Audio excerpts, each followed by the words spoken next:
తెలుగు రాష్ట్రాల్లో హోలీ సంబరాలు అంబరానంటున్నాయి. సిద్దిపేట జిల్లా హుస్నాబాద్లో రంగుల పండుగకు హాట్ స్పాట్గా మారింది.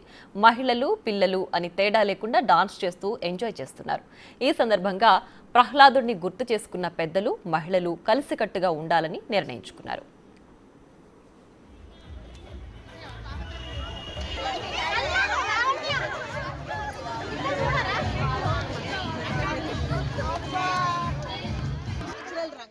ఎలాంటి హానికరమైనవి ఉండకూడదని ప్రజలందరికీ కూడా మేము తెలియజేయాలనే ఒక గొప్ప సంకల్పంతో మహిళలందరం కూడా ఉదయం 7 గంటలకే ఇక్కడికి వచ్చి దాదాపు గంటన్నర సేపు అందరం రంగులు చల్లుకొని ఆనందంగా నృత్యాలు చేసి పండుగ జరుపుకోవడం జరిగింది.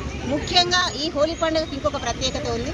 లోపల ఎవరు ఏది మాట్లాడుకోకున్నా, ఇంకా ఎవరు ఏమి అనుకున్నా కూడా ఆ కోపాలు తాపాలు కూడా ఒక హగ్గుతో కావచ్చు, ఒక మన కుంకుమ పూసుకోవడం ద్వారా కావచ్చు, వారిలోని కోపతాపాలని కూడా పక్కన పెట్టి అందరం కలిసి ఉండాలన్నది ముఖ్య